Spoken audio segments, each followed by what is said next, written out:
The news broke like a thunderclap across the globe, leaving royal watchers, fans, and casual observers alike in stunned disbelief. Archie and Lilibet, the children of Prince Harry and Meghan Markle, had been removed from the line of succession. The announcement was sudden, unprecedented, and utterly shocking. In an instant, the carefully constructed narrative of Harry and Meghan's lives, their fight for autonomy, their retreat from royal duties, their attempts to create a modern family outside the shadow of the monarchy, was thrown into chaos. And as the world processed the headline, one question hung heavy in the air. Why? Why now? Why in such a brutal, uncompromising manner? Before we continue, please hit the like button, subscribe to the channel, and turn on the notification bell for updates. Inside the palace walls, the atmosphere was nothing short of electric. Sources close to the monarchy described tense meetings behind closed doors, whispered arguments in hallways, and a decision that had been brewing for months finally coming to its explosive conclusion. King Charles, now the central figure in a royal drama that seemed to escalate by the hour, had made his move. And while the public saw only the surface, the official statements, the carefully worded press releases, the predictable waves of media outrage, there was a deeper story unfolding. A story of betrayal, heartbreak, and secrets that had been carefully guarded for decades, suddenly spilling into the open.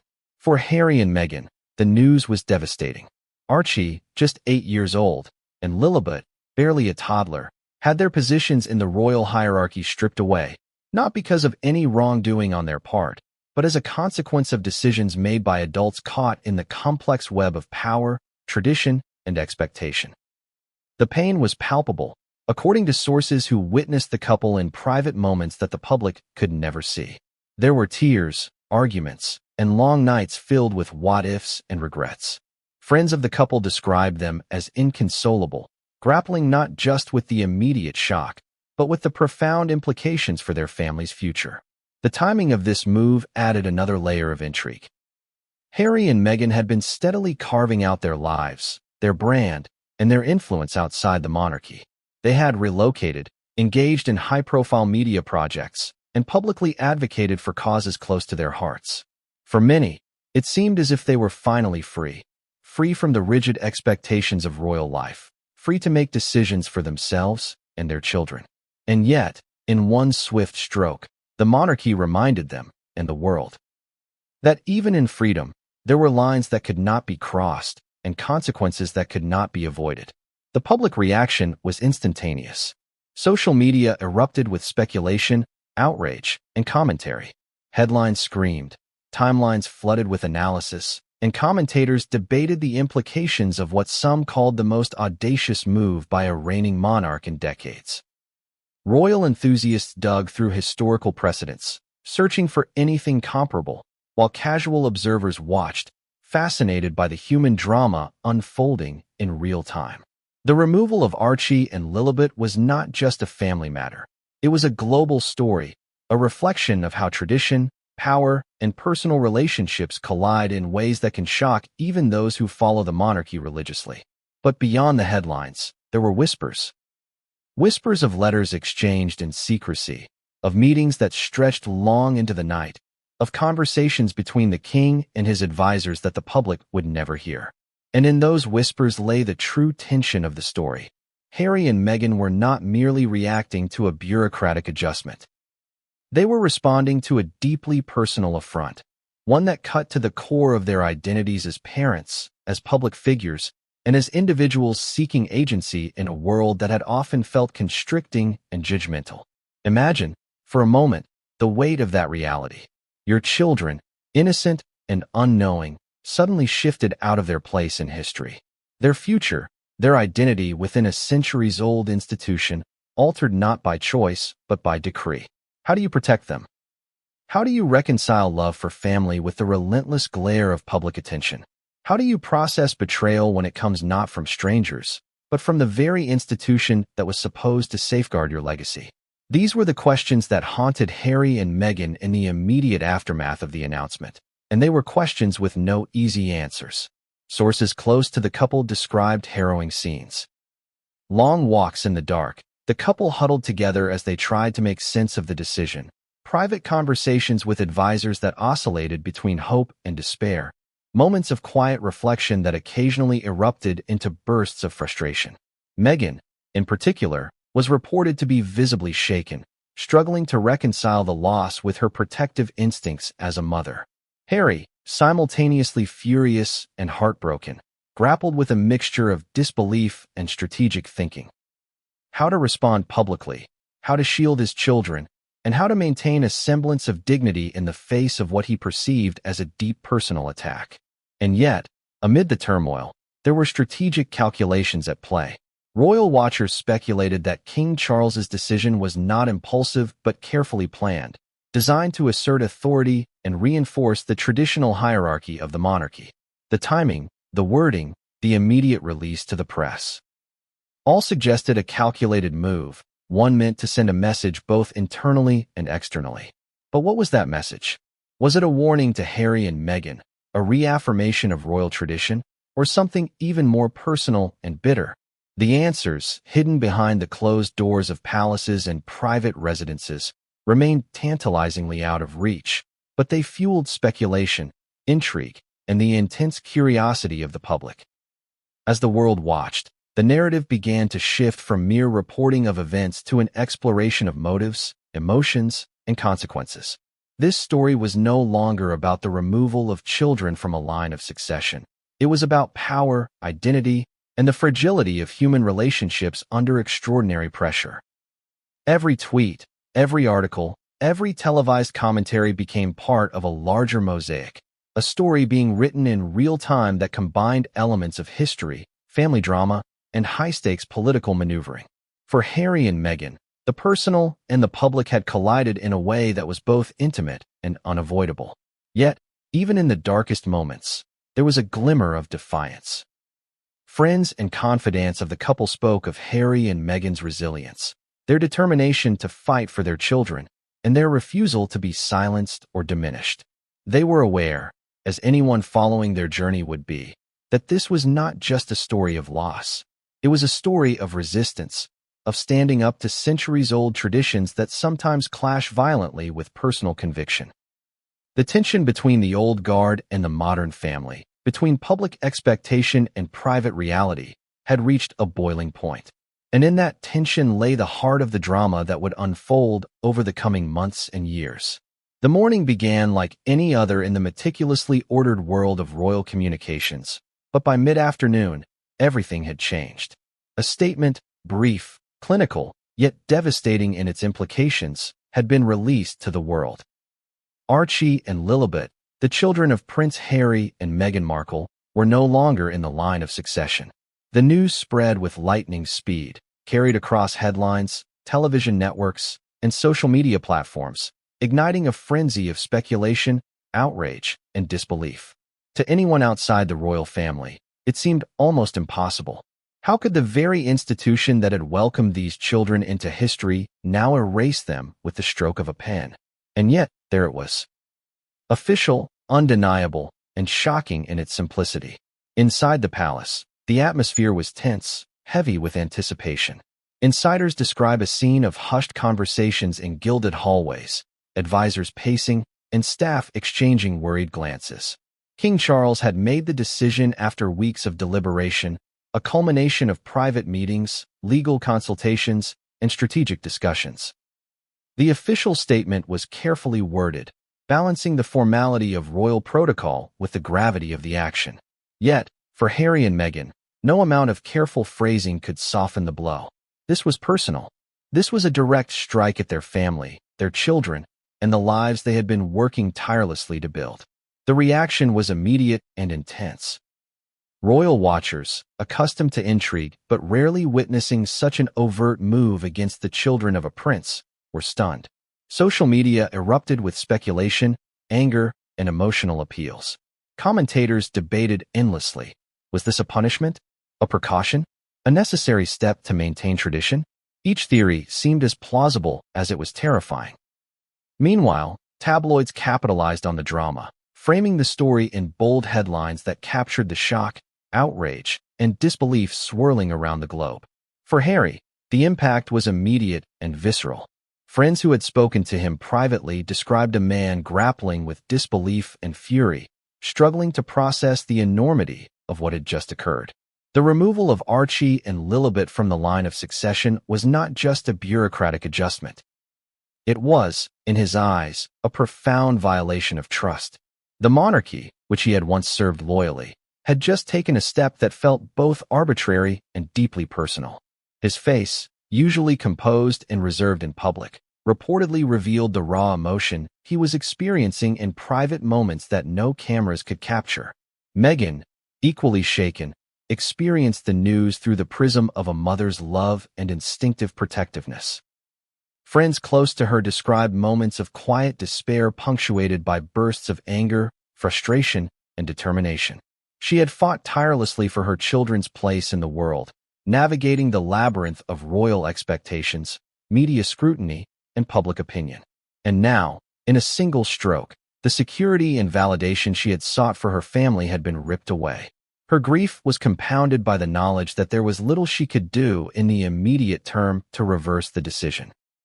The palace hierarchy, centuries-old protocols, and the formal power of the reigning monarch loomed over her like an impenetrable wall.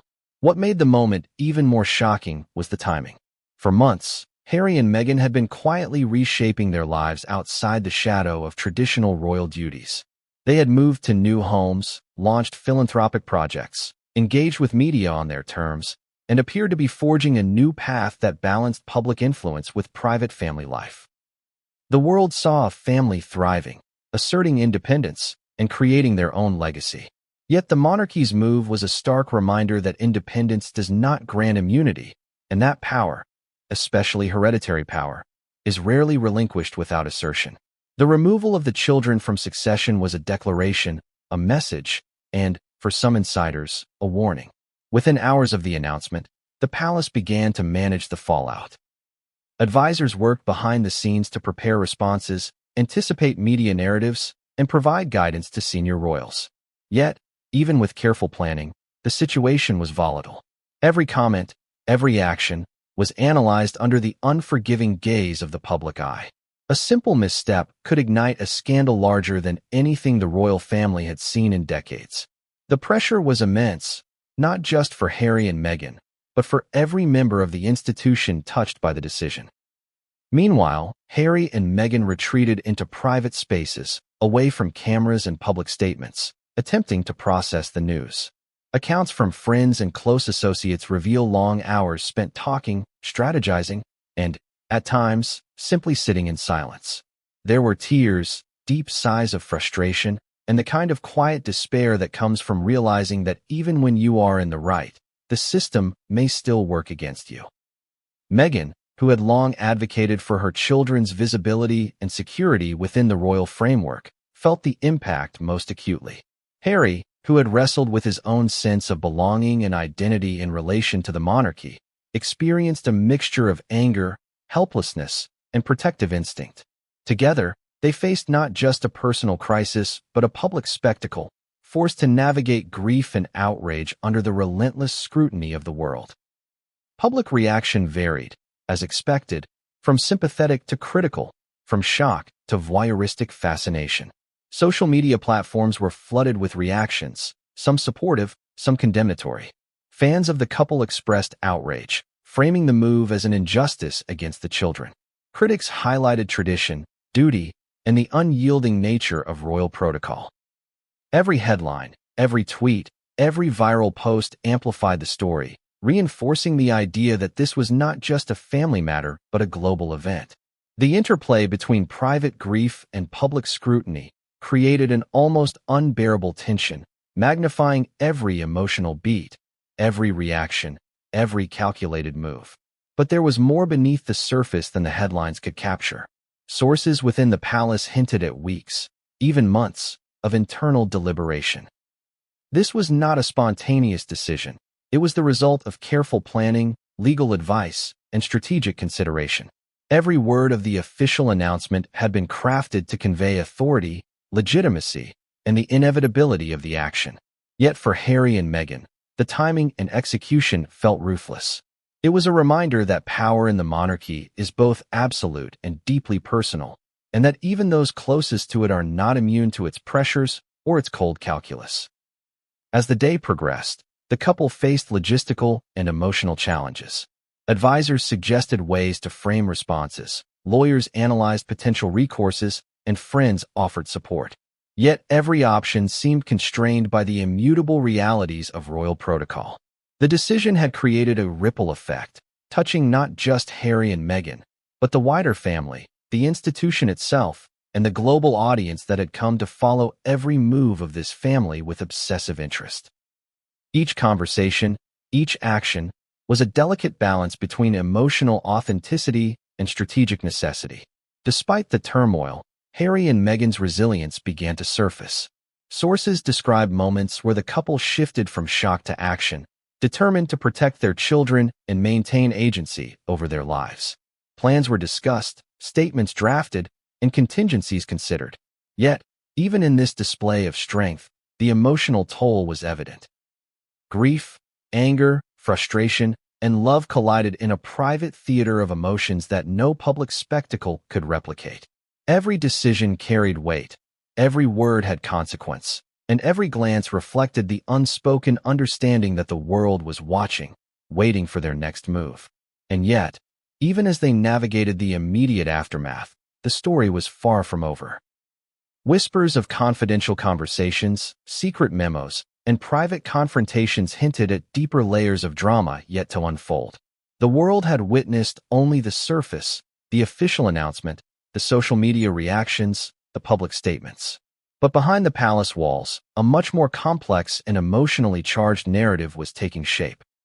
And for Harry and Meghan, the challenge was not just to respond, but to survive emotionally, strategically, and publicly in a situation that had spiraled beyond anything they could have anticipated.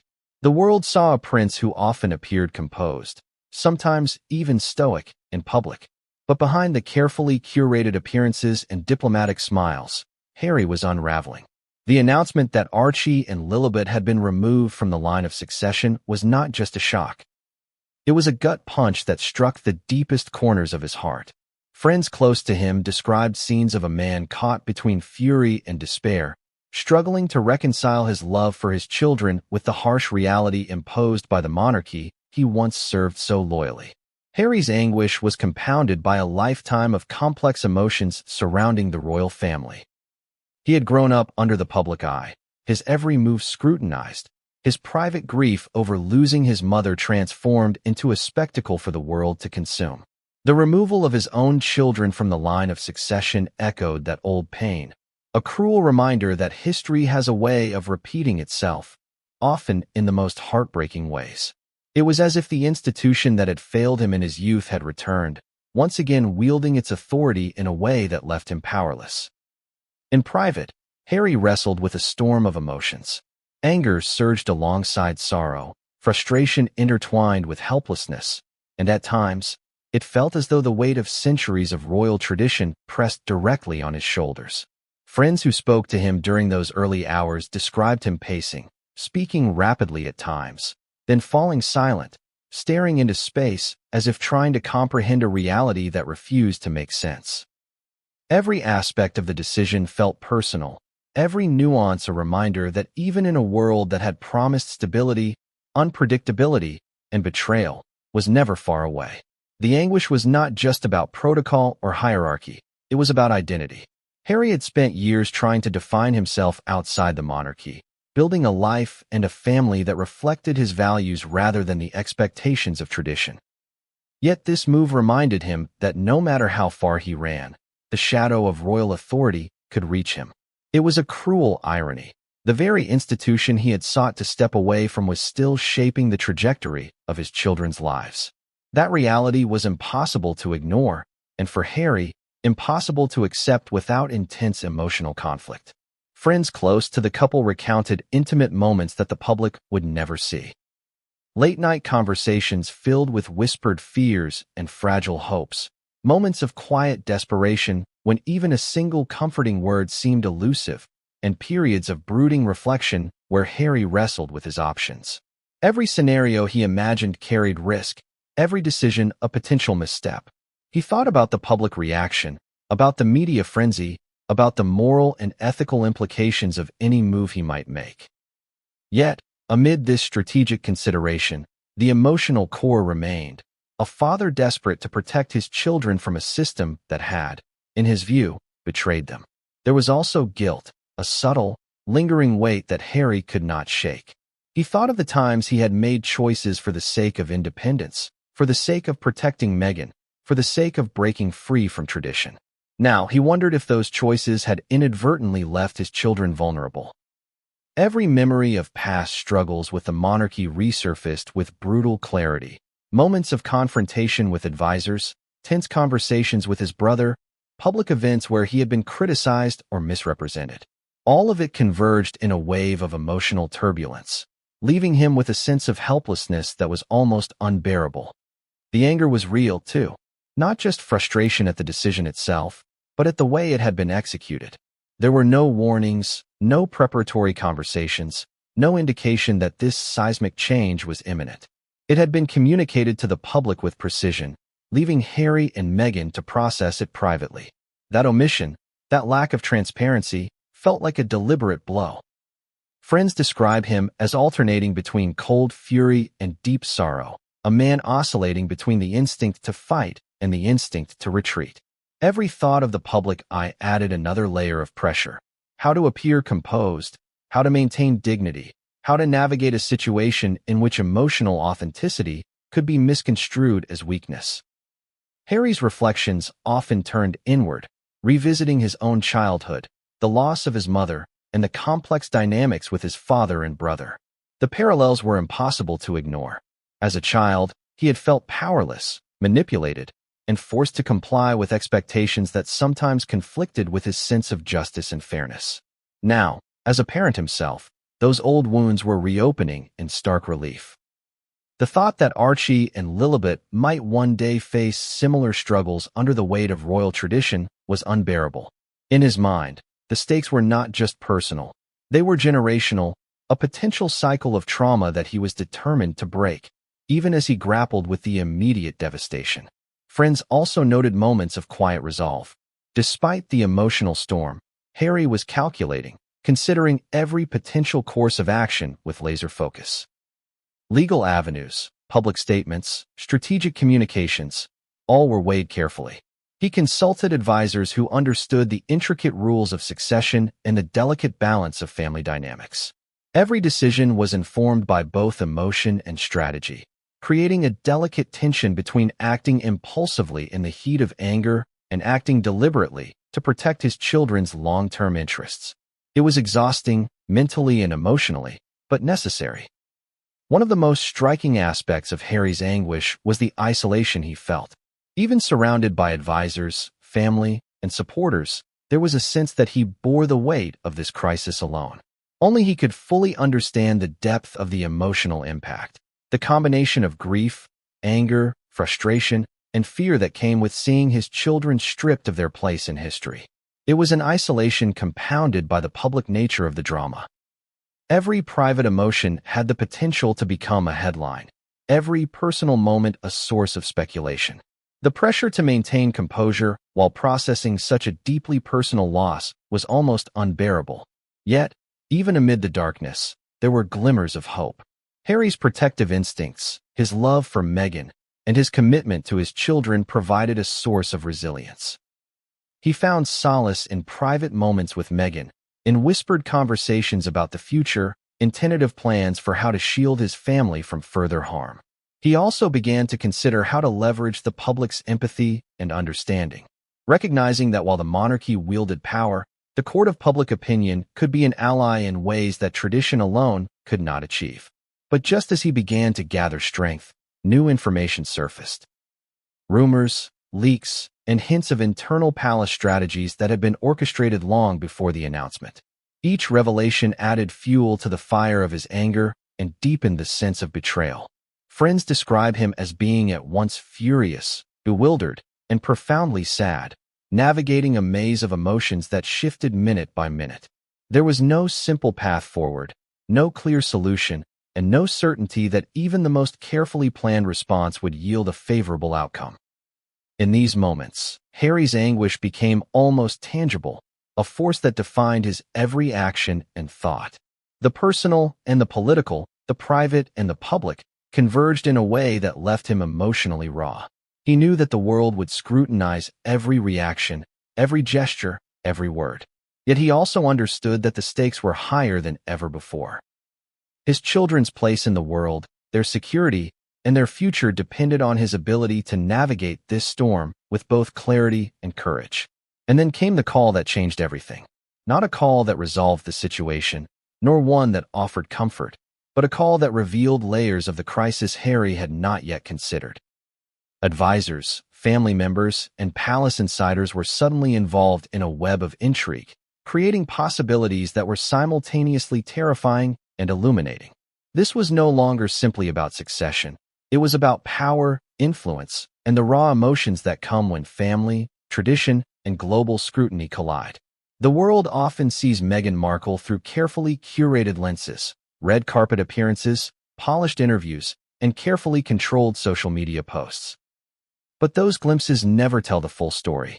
Behind the public persona was a mother whose heart had been shattered in the most unexpected and brutal way.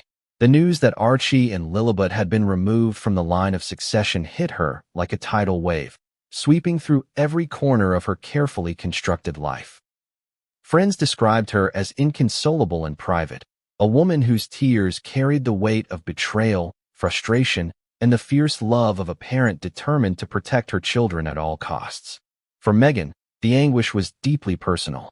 She had fought tirelessly to secure a future for her children where they could thrive without the relentless pressures of the monarchy's traditions. Every move she had made, stepping back from royal duties, relocating, and creating a life independent of the palace, was designed with their well-being in mind. And yet, in one stroke, the very institution she had navigated so carefully had reminded her that their power still reached into her family, dictating the terms of her children's existence. The removal from succession was more than just symbolic. It was a stark reminder that even outside the palace walls, the rules could not always be bent or broken. The immediate hours following the announcement were filled with moments of quiet despair and intense emotion. Meghan, who had always been intensely private about her feelings, allowed herself the rare vulnerability of breaking down behind closed doors. Friends recount scenes of her retreating into quiet spaces, speaking softly to herself, and confiding only in Harry about the depth of her sorrow. She cried not just for the injustice done to her children, but for the betrayal she felt from a system that had welcomed her, only to remind her that her family's place was never fully secure. Each tear, each sigh, each whispered thought reflected the pain of a mother facing an institutional blow that she could neither predict nor control. Anger and frustration were intertwined with the grief. Meghan's temperament, often misunderstood by the public, was fueled by a profound sense of justice and protective instinct. She had envisioned a life where her children could grow up safely, confidently, and with the recognition they deserved. To see that vision abruptly altered triggered not only heartbreak, but a fierce determination to respond. Friends noted that while tears flowed freely, so too did sharp, calculated thoughts on how to address the situation. Legal options, public statements, and media strategies were all considered, even in the midst of raw emotion. In the quiet moments of reflection, Meghan could not escape the personal impact of the move. The decision by King Charles struck at her identity, not just as a mother, but as a person who had sought to navigate a complex, often unforgiving world. She felt a profound isolation, one intensified by the public nature of the announcement. Every emotion, no matter how private, risked exposure. The glare of media scrutiny, combined with the relentless commentary of social platforms, left her feeling both exposed and powerless. Friends described her as oscillating between silent tears and furious determination, a duality that revealed the depth of her emotional and psychological struggle. Yet, in this darkness, Meghan's resilience began to emerge. She had faced adversity before, from relentless tabloid attacks to public scrutiny of her marriage, and each challenge had strengthened her resolve. Her love for her children became a guiding force, shaping every thought and action. She began to envision strategies not just to cope with the immediate blow, but to safeguard Archie and Lilibet's future in ways that transcended royal decrees. She understood that while she could not reverse the decision immediately, she could influence public perception, ensure her children's well-being, and maintain agency over her family's narrative. The tension between public image and private emotion was constant. Meghan had long been aware of the delicate balance required in navigating royal life and media attention. Now, however, the stakes were higher than ever. Every facial expression, every word spoken in interviews, every public appearance carried weight. Any sign of vulnerability could be amplified and misinterpreted, while any show of anger risked criticism for stepping outside the expected bounds of royal decorum. Friends described her internal struggle as a delicate dance between authenticity and performance, an effort to protect her family while maintaining dignity under extraordinary pressure. In those private moments, Meghan also reflected on her journey with Harry, on the sacrifices they had made, and on the life they had built together. She thought about the long nights of strategizing, the difficult conversations about independence and identity, and the constant effort to shield their children from the harsh realities of public scrutiny. Each memory reinforced her resolve, yet also reminded her of the stakes. The removal of Archie and Lilibet was not just a personal affront. It was a challenge to everything she and Harry had worked to create, a challenge she was determined to meet head-on. The impact of the announcement extended beyond emotion. Legal advisors and close confidants quickly became involved, discussing potential recourse and exploring options to mitigate the effects of the decision. Meghan approached these discussions with the same precision and focus she applied to all aspects of her life. Friends noted that she balanced emotion with strategy, using her grief as a catalyst to act rather than allowing it to consume her. Even as tears flowed and frustration mounted, she demonstrated an unwavering commitment to her children's well-being and to protecting their future. Meanwhile, the world continued to react. Social media platforms buzzed with speculation, debate, and commentary. Supporters of Meghan expressed outrage, framing the removal of the children as a cruel, unprecedented act. Critics defended the monarchy, citing tradition and protocol. Through it all, Meghan remained acutely aware that public perception could influence private outcomes. She navigated this duality carefully, understanding that the emotional and strategic dimensions of the crisis were inseparable. Her bitter tears, though intensely personal, were only one aspect of a broader response that combined love, anger, strategy, and determination. Meghan's anguish also carried an element of anticipation. Friends and insiders described her as waiting for the next move, analyzing potential responses from King Charles, other family members, and the media. She anticipated confrontations, discussions, and strategic plays that might follow. Every conversation, every public statement, every subtle gesture became part of a larger chessboard, where emotional intelligence and strategic thinking were equally vital. The tension of waiting, combined with the intensity of her grief, created a complex emotional landscape that defined those first days after the announcement. And yet, even amid the sorrow, there were glimpses of hope. Meghan's love for her children, her partnership with Harry, and her determination to carve out a safe space for her family provided a source of resilience. She began to envision long-term solutions, ways to ensure Archie and Lilibet could thrive despite the setback, and strategies to protect her family from further harm. Friends noted that these moments of resolve, though interspersed with tears and emotional turmoil, revealed the strength and depth of her character. A woman unyielding in her commitment to her family, even in the face of unprecedented adversity. But just as Meghan began to gather herself, new information emerged that threatened to upend her fragile equilibrium. Whispers of internal palace dynamics, potential legal maneuverings, and hidden conversations reached her ears, each revelation intensifying her emotional response. The challenge was no longer merely about coping with grief.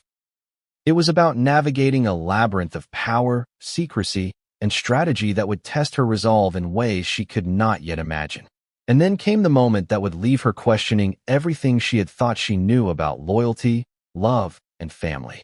A private revelation, whispered behind closed doors, hinted at betrayals and alliances that she had never anticipated. The implications were staggering, touching not just her children's status, but the very trust she had placed in those around her. It was a moment that would force Meghan to confront harsh truths, make difficult decisions, and prepare for a battle that would extend far beyond the initial shock of the line of succession removal. The palace, with its gilded walls, centuries of tradition, and carefully preserved protocols, is often portrayed as a serene, orderly place. But beneath that veneer of decorum lies a world of strategy, power plays, and unspoken rules, a world where every move is calculated, every word weighed, and every decision carries consequences that ripple far beyond the palace gates. The decision to remove Archie and Lilibet from the line of succession was no exception. It was not a spontaneous act, nor was it a decision made lightly. It was the culmination of months of planning, consultation, and internal debate, all carefully concealed from the public eye. King Charles, now the central figure in this unprecedented maneuver, had reportedly spent weeks weighing the potential impact. Advisors and legal experts were consulted in secret, analyzing succession law, historical precedent, and the political implications of such a move. While the public received a formal statement, the layers of deliberation that led to the decision remained hidden, known only to a select inner circle. According to sources familiar with the situation, the decision was framed as both necessary and inevitable, a reminder of the monarchy's authority, its adherence to tradition, and the subtle but undeniable power it wields over its members. The strategy behind the announcement was meticulously crafted. Every word of the public statement was deliberate, designed to convey authority and legitimacy while minimizing immediate backlash. Phrases were carefully chosen to maintain a tone of impartiality, while the timing of the release was calculated to control the narrative. Insiders described intense discussions over the phrasing, with advisors debating the potential reactions from Harry and Meghan, the media, and the public. The palace was acutely aware that the story would not remain contained. Social media, global news outlets, and public opinion would amplify every nuance. Every detail had to be anticipated, every consequence considered. Behind closed doors, the strategy extended far beyond the public-facing message. According to leaked accounts, King Charles held a series of private meetings with senior advisors, family members, and legal counsel, each designed to prepare for multiple scenarios. Discussions included potential responses from Harry and Meghan, legal challenges that could arise, and the broader implications for the monarchy's image. Some insiders described these meetings as tense, with sharp exchanges and disagreements over the best approach. Others emphasized the meticulous nature of the planning, highlighting the lengths to which the monarchy would go to protect its authority while minimizing damage to its reputation. The palace's strategy was not only about control, but also about messaging. By carefully orchestrating the release of the information, the monarchy could frame the removal as a procedural adjustment rather than a punitive measure. Historical context was leveraged to lend legitimacy, with advisors citing precedents, legal interpretations, and traditions that supported the action. Yet, even with this framing, the emotional impact on Harry and Meghan and the public's perception of fairness was impossible to fully contain.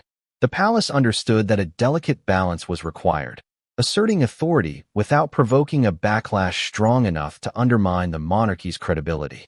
For Harry and Meghan, the revelation of the palace strategy only added to their sense of betrayal.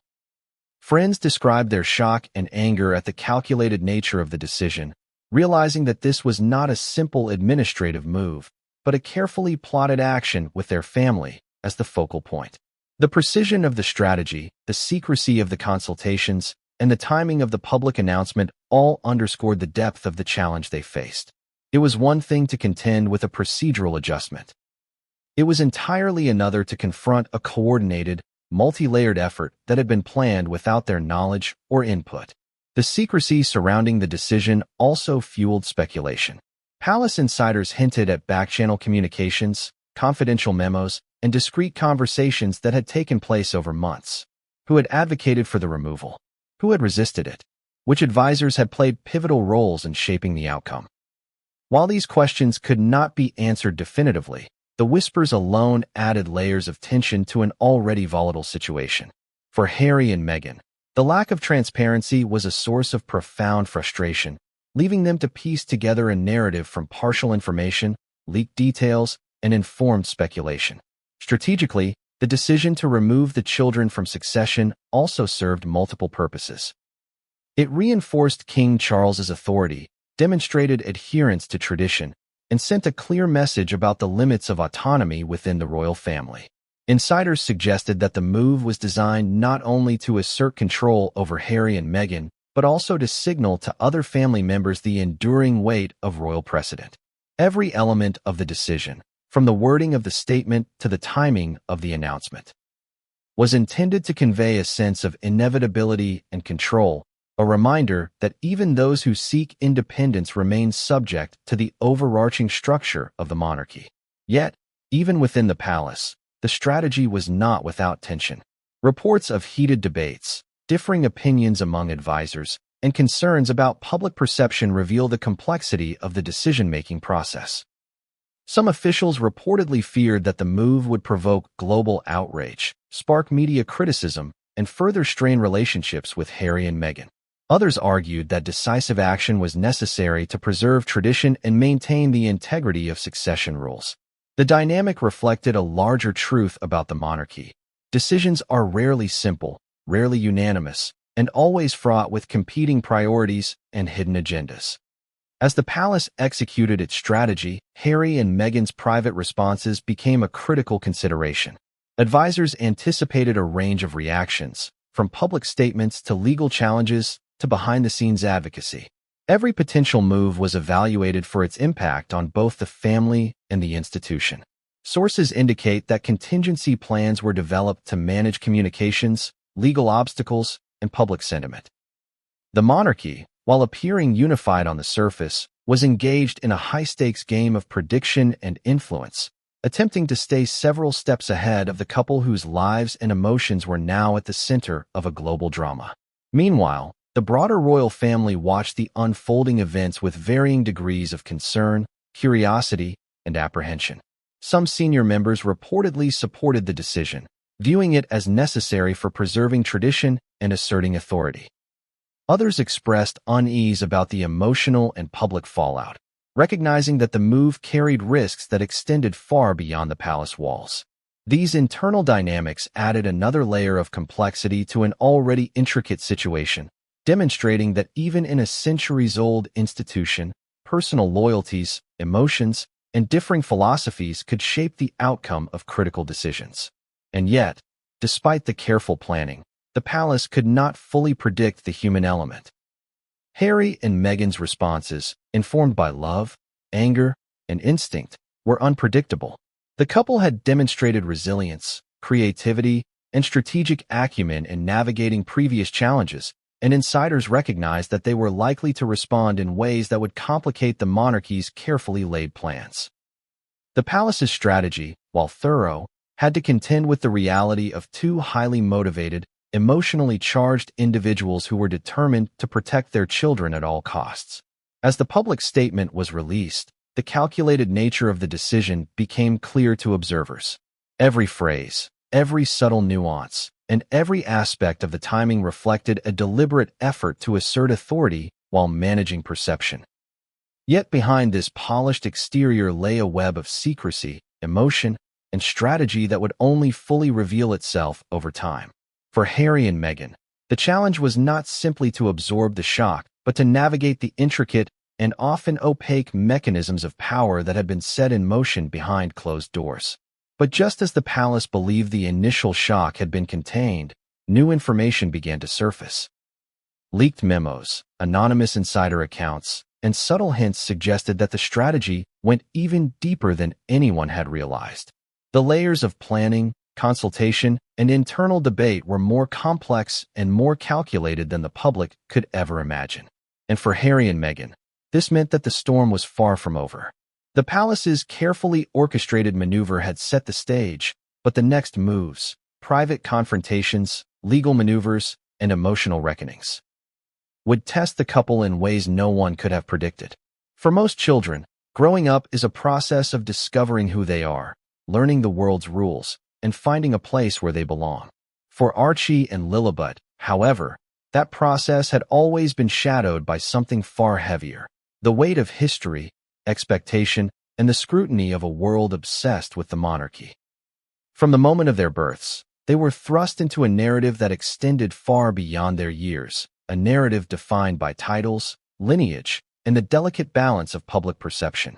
And now, with the shocking announcement that they had been removed from the line of succession, that narrative shifted in an instant. Archie, at 8 years old, was old enough to notice the sudden tension around him. Friends of the family describe him as bright, curious, and deeply intuitive. A child who, despite the extraordinary circumstances of his upbringing, exhibited a sensitivity to the moods and dynamics of the adults around him. For him, the removal from succession was not a simple administrative adjustment. It was a tangible erasure, a signal that his place in history had been questioned and, in a sense, stripped away. He had grown up in a world where lineage mattered, where every smile, every glance, and every photograph contributed to the unfolding story of his family. Suddenly, that story no longer included him in the same way.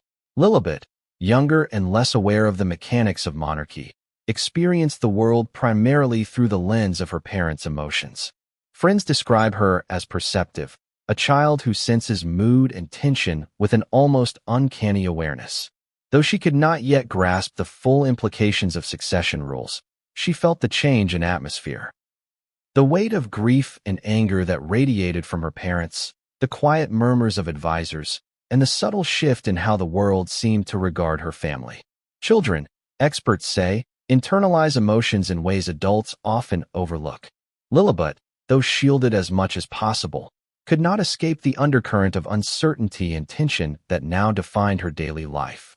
The symbolism of the removal was profound. In a world governed by tradition, succession is more than a line on paper. It is a statement of inclusion, identity, and legacy.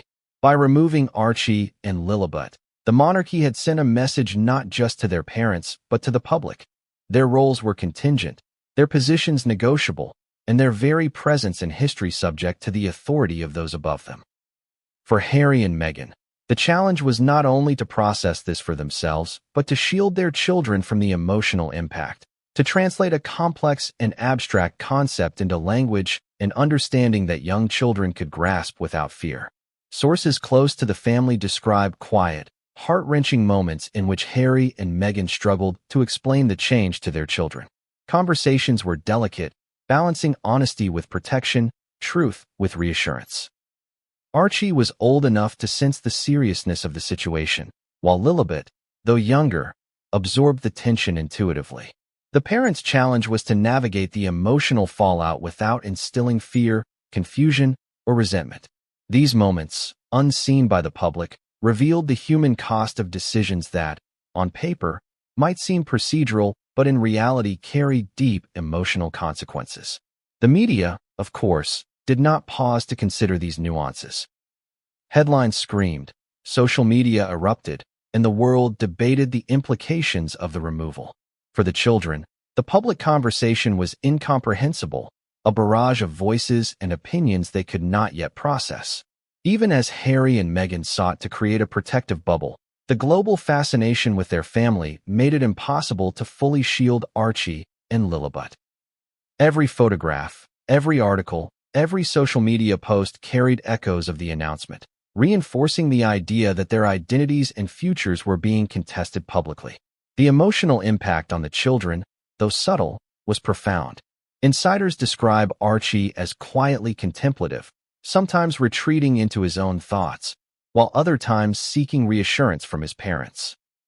Lilibet responded in her own way, alternating between cheerful curiosity and moments of clinginess or uncertainty. The removal from succession was not merely a symbolic act. It was a realignment of their perceived roles in the world, and children, experts note, are acutely sensitive to shifts in the structures that define their sense of security. For them, the world had subtly changed, and they could feel it even if they did not fully understand it. Harry and Meghan's protective instincts were heightened to a level few could comprehend. Friends recount long conversations between the couple about how to mitigate the impact, how to explain the situation, and how to create a sense of continuity for their children. Every bedtime story, every family ritual, every moment of play became infused with intention, designed to reinforce love, security, and identity. Yet the shadow of succession loomed over them, an invisible marker of what had been lost and what could never fully be regained. The palace, for its part, understood the symbolic power of children in these matters. Removing Archie and Lilibet was not just about tradition, it was about narrative control. By altering the line of succession, the monarchy signaled its authority, its ability to redefine legacy, and its influence over future generations. The decision was strategic, but it also carried a human cost that, while acknowledged privately, was secondary to the message it conveyed. For the children, however, the cost was immediate and personal, a tangible disruption in the story of who they were and who they could become. Experts on child psychology emphasize that even abstract concepts like succession have real emotional resonance for children, especially when framed within family dynamics and observed adult reactions. Archie and Lilibet, though young, were not immune to the implications. They absorbed not just the explicit explanations of their parents, but the emotional cues surrounding them. The tears, the sighs, the quiet conversations, and the subtle tension in interactions with extended family and advisors. Every element of their environment now carried the weight of change, embedding an awareness of their altered status that would grow with time. The public, meanwhile, remained largely unaware of the private dimensions of the children's experience. For most, the story was about the drama of the monarchy, the tensions between Harry and Meghan and King Charles, and the sensational implications of the decision. Few paused to consider the human reality. Two young children navigating a world suddenly reshaped by decisions made in distant, gilded chambers. The children's perspective, though central to the emotional core of the crisis, was largely invisible, subsumed by the broader narrative of family, tradition, and public spectacle. Yet Harry and Meghan remained determined to protect their children. Friends describe long walks, quiet conversations, and structured routines designed to provide a sense of normalcy amid upheaval. They sought to reinforce the idea that while external structures could shift, the love and support within their immediate family remained steadfast.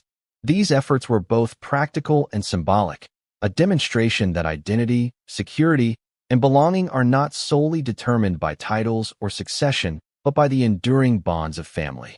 Even as they worked to shield their children, the couple faced the reality that the world would continue to scrutinize every move. Social media, tabloid headlines, and commentary from self-proclaimed experts created a background hum of pressure, amplifying the emotional stakes. Every family outing, every photograph, and every public appearance was filtered through the lens of the children's altered status, reinforcing the invisible weight they now carried.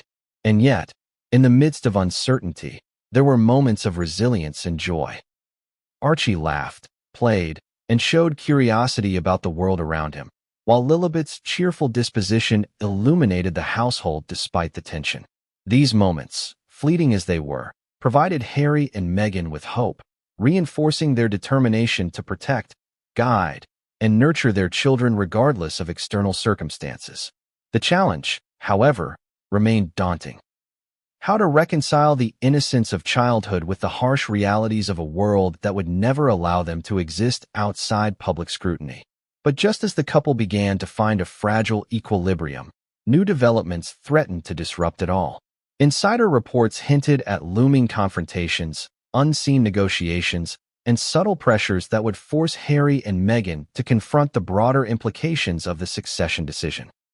For the children, whose lives had already been altered irrevocably, the next phase of this unfolding drama would bring new challenges, revelations, and emotional tests they were too young to fully comprehend. The news of Archie and Lilibet being removed from the line of succession didn't just ripple. It erupted, sending shockwaves across the globe.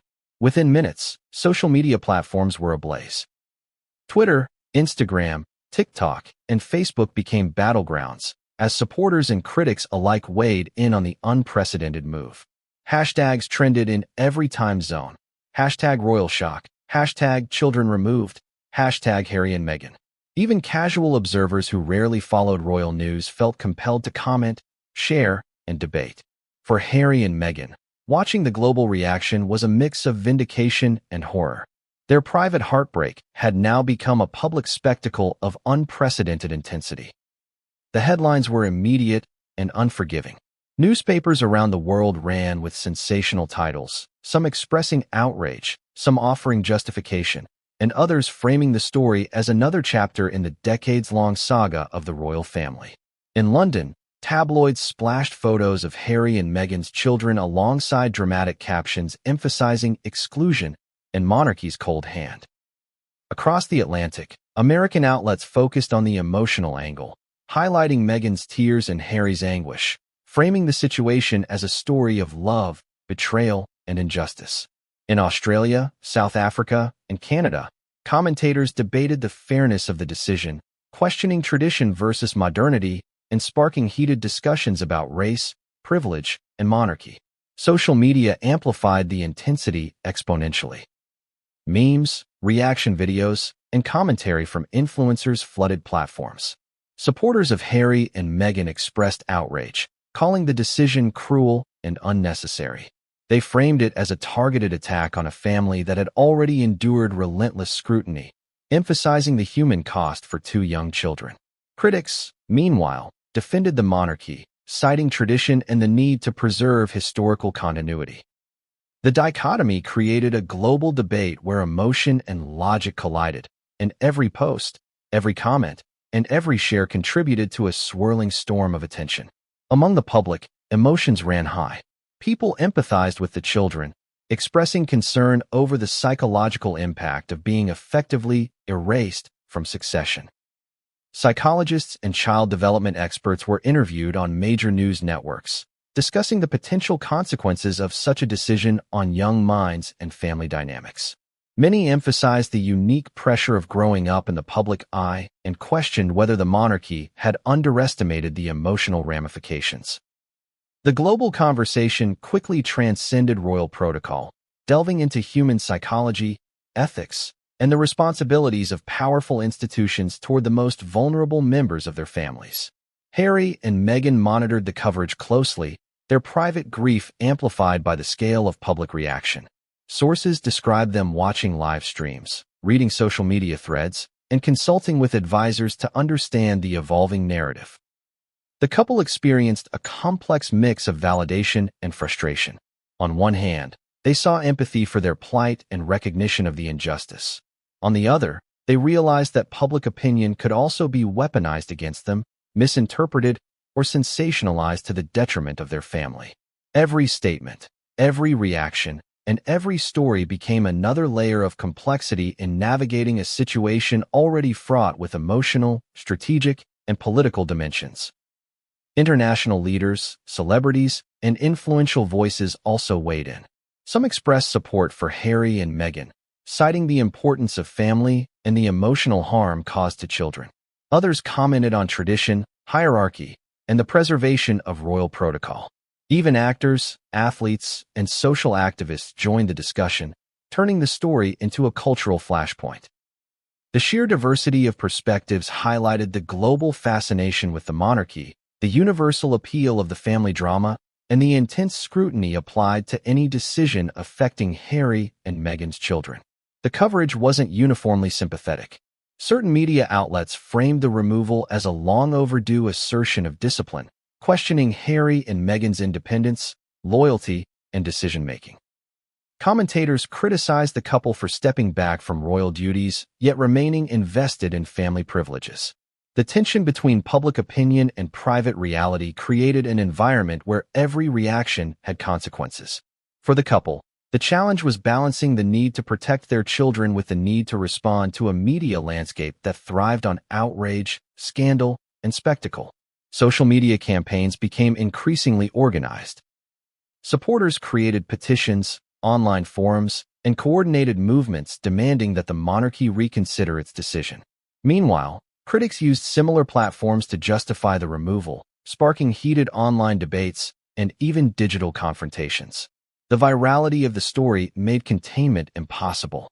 Within hours, the narrative had spread across continents, languages, and cultures, transforming a private family crisis into a global phenomenon. Harry and Meghan's grief, once confined to the walls of their home, had now become a collective point of discussion, analysis, and judgment worldwide.